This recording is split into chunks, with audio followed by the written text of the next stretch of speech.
Assalamualaikum warahmatullahi wabarakatuh. Ya, alhamdulillah bersama dengan perwakilan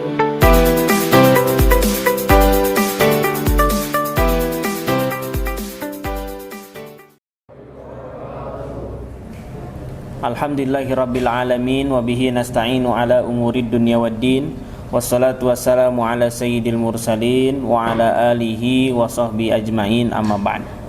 Allahumma salli ala sayyidina Muhammadin tibbil qulubi wa dawaiha wa afiyatil abdani wa shifaiha wa nuril absari wa diyaiha wa ala alihi.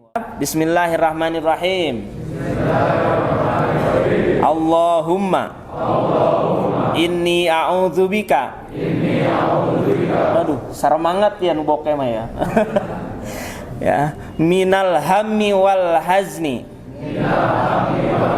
wa a'udzubika minal azzi wal kasli wa a'udzubika minal jubni wal bukhli wa a'udzubika min ghalabatid daini wa qahrir rijali, yang artinya kita berlindung kepada Allah Subhanahu wa taala minal hammi wal hazni, dari rasa bingung dan kesedihan.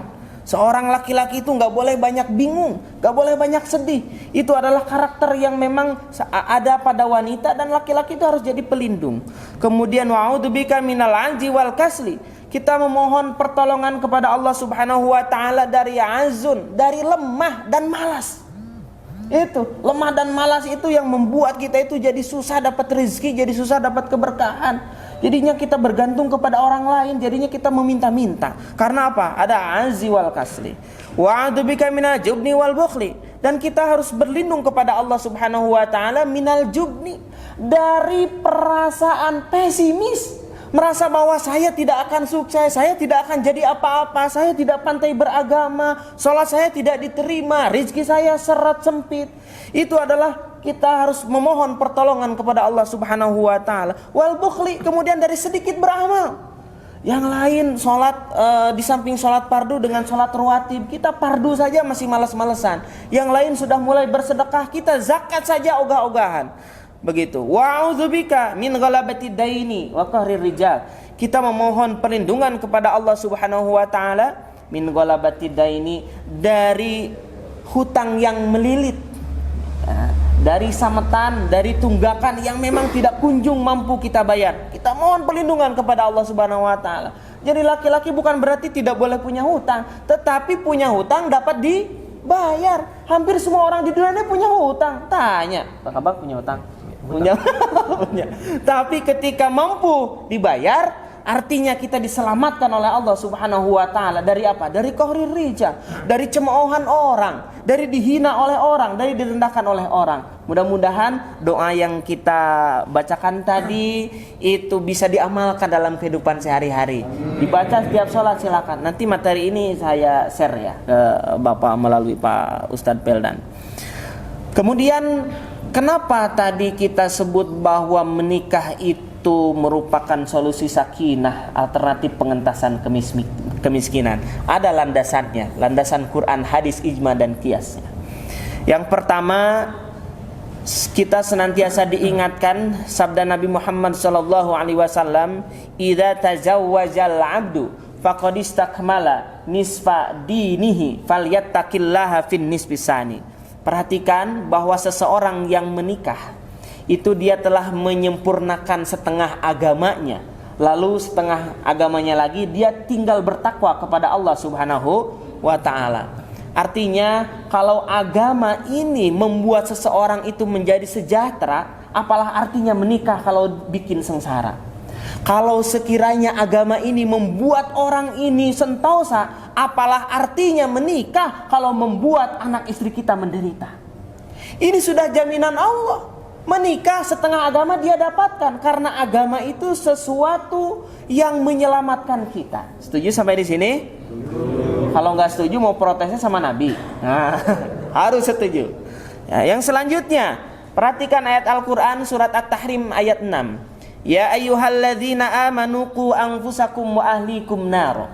Wahai orang-orang yang beriman, kalian laki-laki harus bisa menjaga anfusakum, diri kalian, wa ahlikum, dan keluarga kalian, naro, dari api neraka. Api neraka di akhirat itu sangat menyakitkan, siksaannya tiada akhir. Di dunia itu api itu adalah simbol kesengsaraan. Apa istilah Sunda pernah dengar nggak, panas baranan? Apa itu panas baranan? Batur meli kulkas kurang anu haridang. Nah, itu panas baranan karena kita nggak kebeli. Orang lain punya kendaraan, misalkan kita nikre, lalu tiba-tiba muncul dalam benak kita, ya Allah, kapan saya bisa mendapatkan kendaraan sebagus itu dan sebagainya. Lalu di mana posisi kita sebagai laki-laki kalau tidak punya kemampuan itu?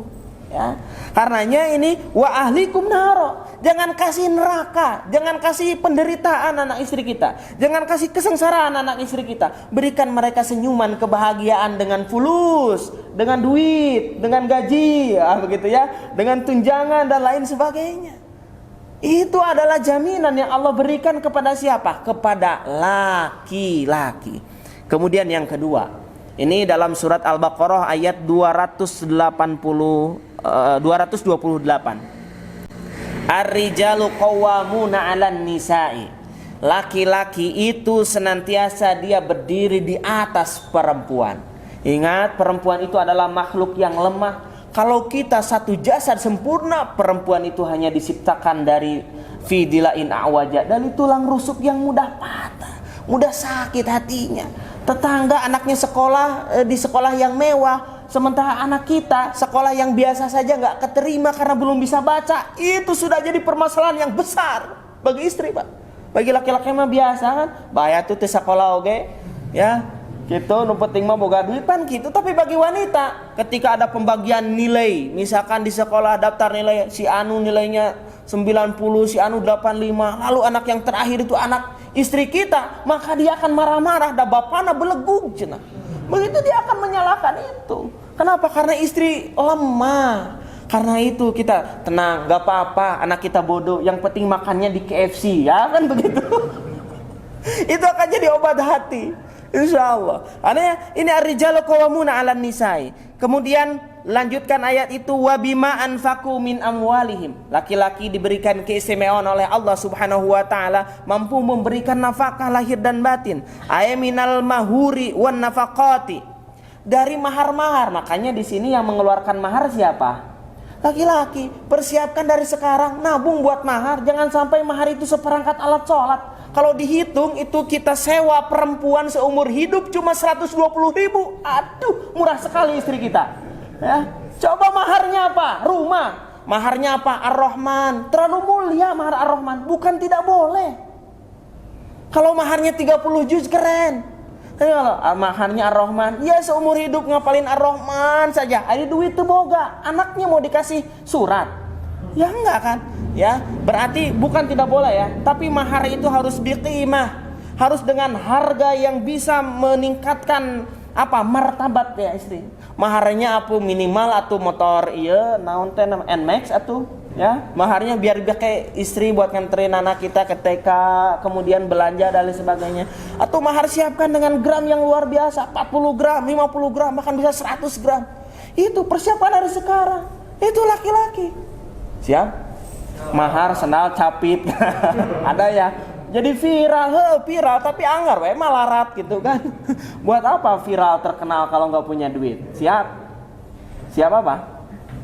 Ya, ini harus jadi semangat buat kita semua. Karena ar-rijalu qawwamuna ini termaktub di dalam Al-Qur'an, laki-laki itu lebih baik daripada perempuan. Mohon maaf Ibu, bukan berarti merendahkan perempuan, tapi ini harus jadi kunci bagi ibu nih. Laki-laki itu harus penghasilannya lebih besar dari saya dong.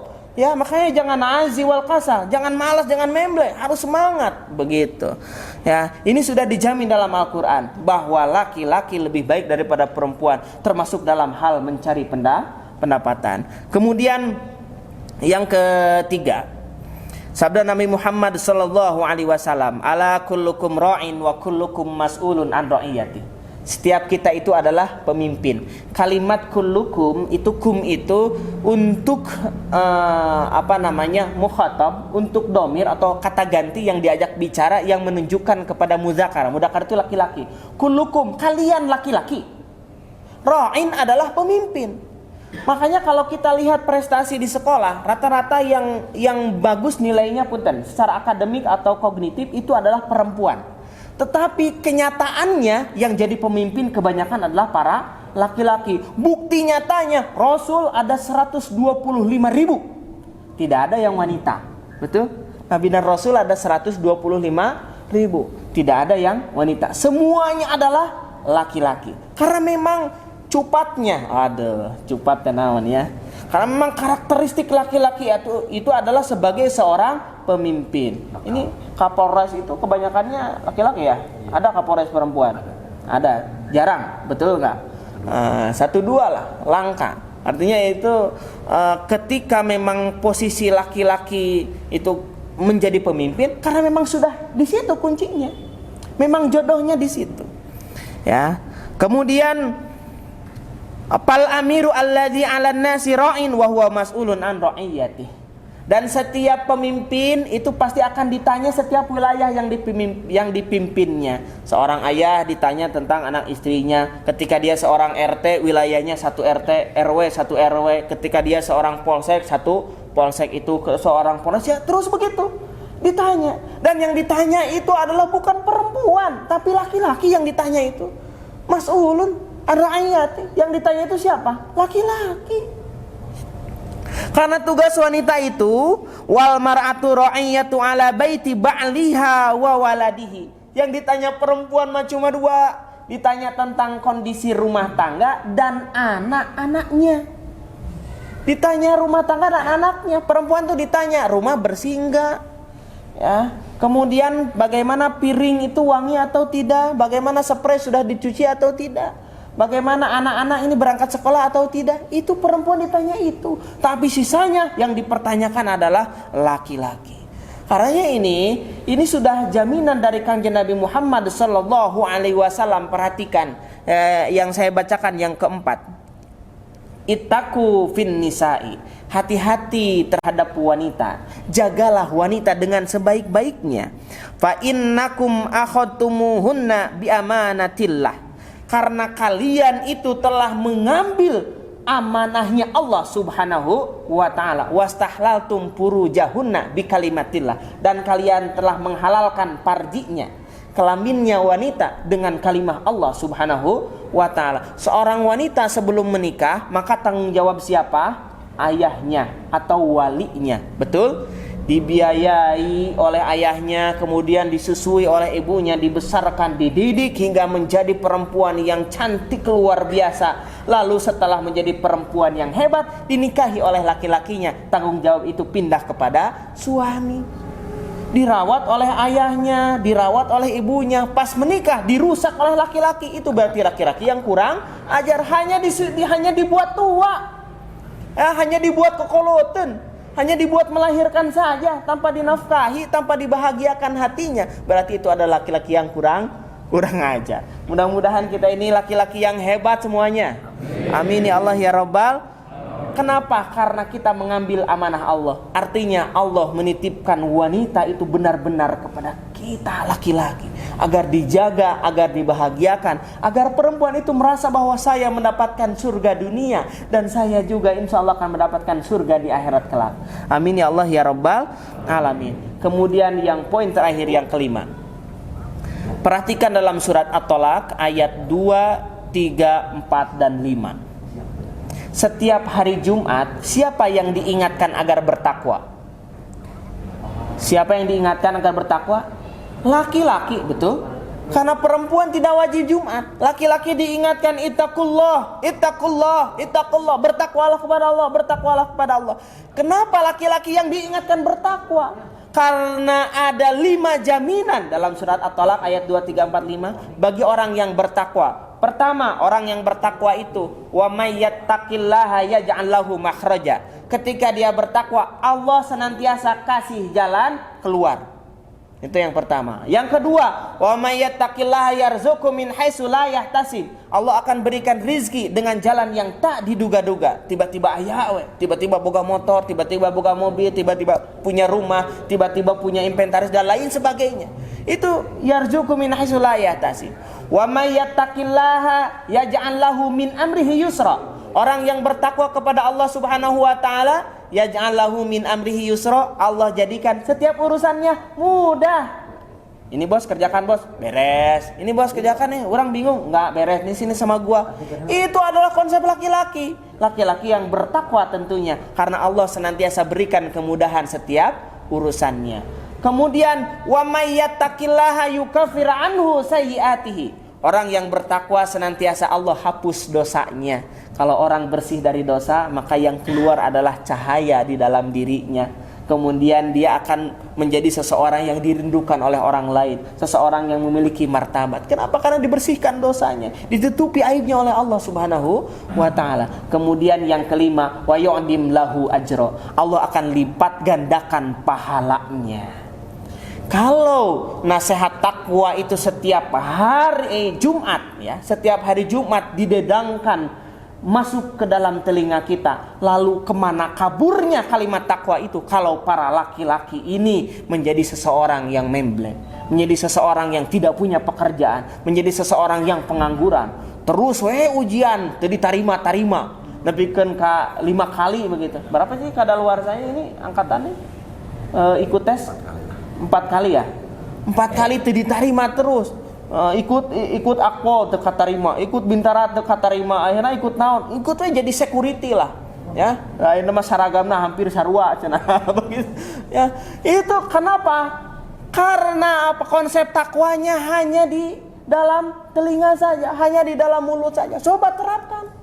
Kalau memang Allah berjanji seseorang yang bertakwa akan diberikan 5 jaminan itu, maka konsep takwa seharusnya didapatkan oleh laki-laki. Karena yang diingatkan setiap hari Jumat paling tidak untuk bertakwa itu adalah kaum laki-laki. Karenanya kalau laki-laki ini bangkit dan dia merasa bahwa saya adalah laki-laki sejati, insya Allah tidak akan ada lagi kemiskinan di muka bumi ini.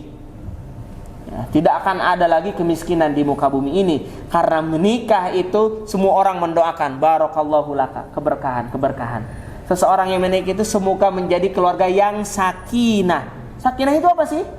Tentram, damai, sentosa, gak banyak masalah. Alladzi anjala sakinata fi qulubil mu'minin. Dan sakinah itu hanya hak bagi orang yang beriman kepada Allah Subhanahu wa ta'ala. Maka insya Allah Bapak Ibu yang dimuliakan Allah Subhanahu wa ta'ala, dengan kita setelah menikah, yang telah menikah, mudah-mudahan ini diawetkan rumah tangga kita. Amin. Yang belum menikah semoga didekatkan jodohnya yang terbaik menurut Allah Subhanahu wa ta'ala. Amin ya Allah ya Rabbal. Amin. Harus semangat Mas, ikut kajian. Aduh kok mengantuk-ngantuk begitu? Sahatnya ya. Ya nggak apa-apa ngantuk, ini artinya siraman rohani, bimbingan rohani dan mental. Kalau hati tenang, tidur pun nyaman, betul? Ciri orang yang banyak masalah susah tidur, ya kan? Makanya kalau banyak masalah ikut kajian, insya Allah bisa sare minimal, ya. Karena kehidupan itu kan 2, bisa tidur kemudian bisa makan. Sudah selesai. Di dalam kajian itu banyak sekarang kajian itu, kajiannya panjang 2 jam, kita bisa tidur di situ, selesai kajian, makan, betul nggak? Jadi selesai urusan hidup. Begitu. Itu kita sampai jam 8. Ya, alhamdulillah ini sudah pukul 8. Mudah-mudahan yang disampaikan ini ada guna dan manfaatnya. Ya, sekali lagi kita harus yakin kita laki-laki khairukum, ya, sebagai laki-laki yang terbaik, anfa'ukum linnas, sebaik-baik kalian adalah kalian yang paling bermanfaat bagi manusia yang lainnya. Siapa itu khairukum itu? Kum itu adalah kalian. Kuntum, kalian laki-laki, khaira ummatin adalah umat terbaik.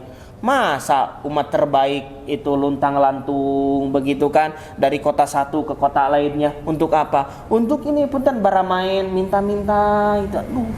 Ya, laki-laki tidak ada yang seperti itu. Yuk bekerja dengan sekuat tenaga. Yuk seoptimal mungkin. Gunakan akal, hati kita, jasad kita untuk benar-benar berkhidmat kepada Allah Subhanahu wa taala. Kalau kita kejar akhirat, maka dunia insya Allah kita dapatkan, insya Allah. Wal afu minkum wallahul muwaffiq ila aqwamit thoriq. Wassalamualaikum warahmatullahi wabarakatuh.